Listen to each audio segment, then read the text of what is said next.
Assalamualaikum warahmatullahi wabarakatuh. Perkenalkan, nama saya Aidatus Isra Umairo, NPM 212201001.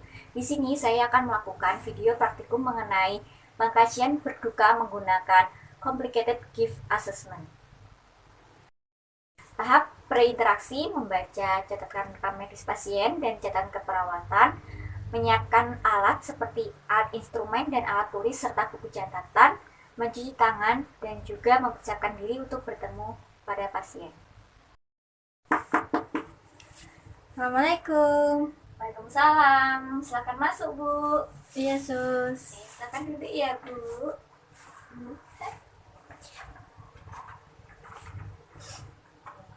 Selamat pagi, Bu. Pagi. Perkenalkan, saya perawat Aidatus Ismairo, penjaga disiplin teknik dari jam 8 hingga jam 2 siang nanti. Ibu dengan Ibu siapa? Ibu Husnul. Ibu Husnul. Untuk usianya berapa tahun, Ibu?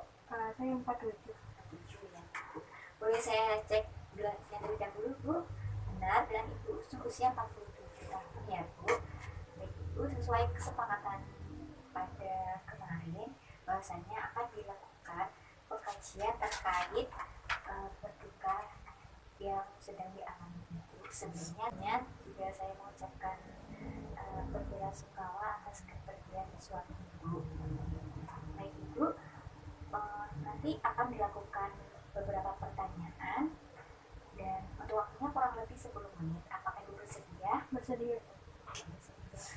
Baik, Ibu, bahwasannya bagaimana perasaan Ibu dalam sebulan terakhir? Apa ada yang Ibu pikirkan pada saat ini? Kalau saya merasa itu kadang masih bingung karena kan belum terlalu bisa menerima kehilangan suami saya juga. Dan memang saya juga ada anak, jadi masih masih adaptasi terkait hal itu. Bahwasanya Ibu juga memang untuk anaknya memiliki berapa anak Bu hingga saat ini? Alhamdulillah ada 2. Baik, Ibu, apakah bisa dimulai? Bisa tuh. Baik, nanti saya akan memberikan pertanyaan dan Ibu bisa menjawabnya sesuai kategori yang saya sebutkan ya, Bu. Apakah dapat dipahami?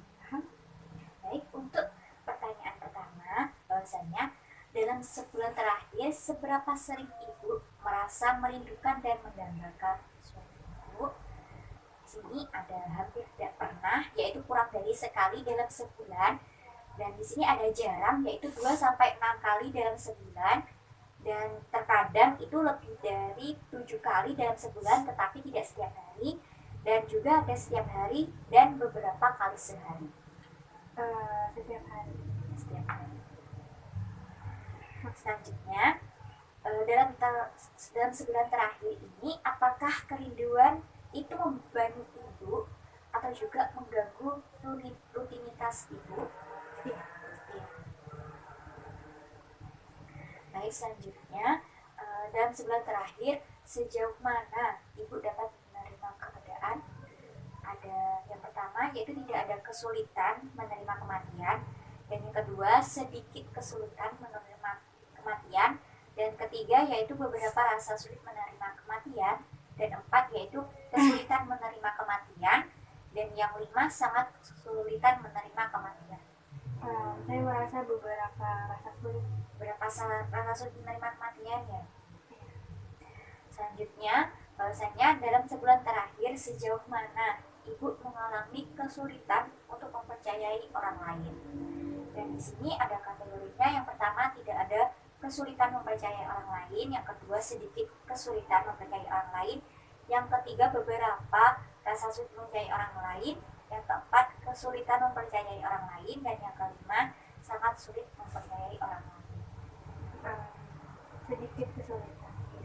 Kesulitan mempercayai orang lain ya. Selanjutnya, dalam sebulan terakhir sejauh mana Ibu merasa pahit atas kematian suami Ibu? Di sini ada kategorinya. Yang pertama, tidak ada rasa pahit.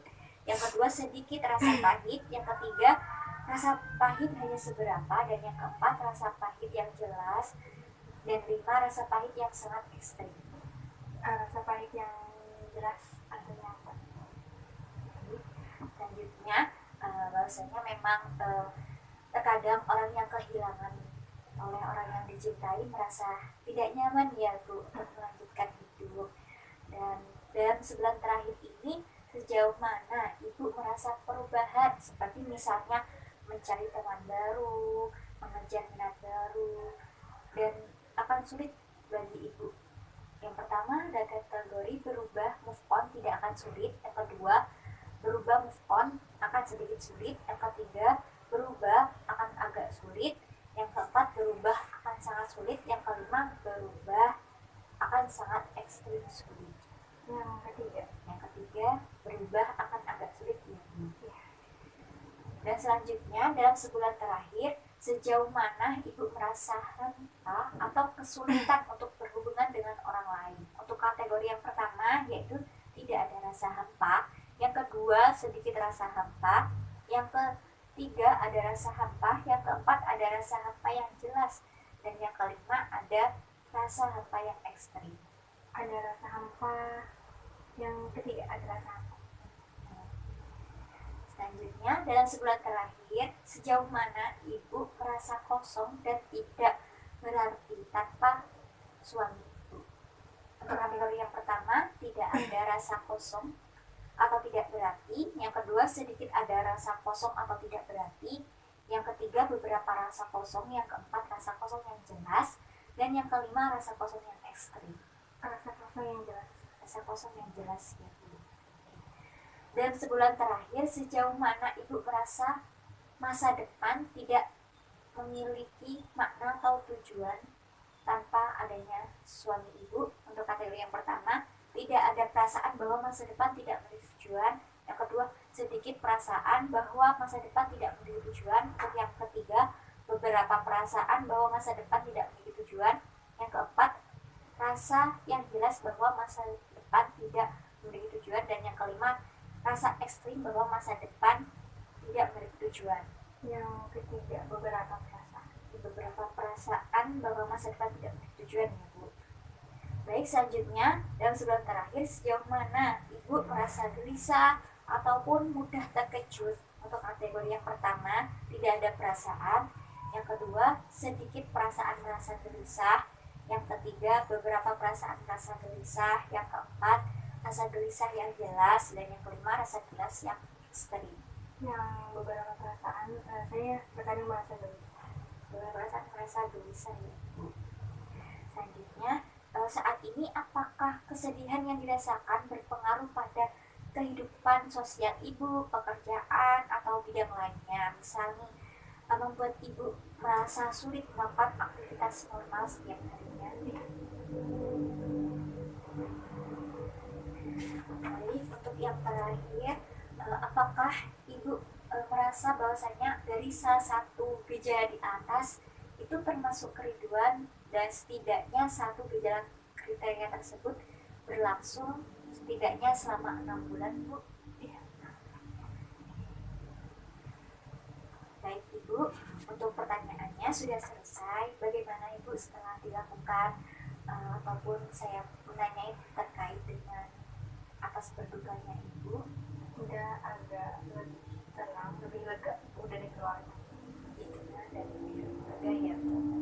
Baik Ibu, tadi setelah diberikan beberapa pertanyaan, bahwasanya hasilnya terkait dengan berduka Ibu dalam batas normal ya Bu. Baik Ibu, saya hanya berpesan bahwasanya Ibu tetap semangat dan kuat, sabar dalam menghadapi kehidupan yang selanjutnya, karena anak Ibu juga memerlukan Ibu dalam masa depannya ya Bu. Baik, untuk pertemuan selanjutnya yaitu akan dilaksanakan pada besok pagi ya Bu, pada jam 8 pagi. Ya, untuk tempatnya di sini. Sebelumnya apakah ada yang ditanyakan Bu? Tidak. Baik, jika tidak ada, Ibu bisa kembali ke ruangan. Dan terima kasih atas kooperatif Ibu dalam menjawabnya, dan segala kerahasiaan akan kami jaga. Terima kasih ya, Sisya. Sama-sama Ibu. Sekian mengenai video praktikum dari saya, kurang lebihnya saya mohon maaf. Wassalamualaikum warahmatullahi wabarakatuh.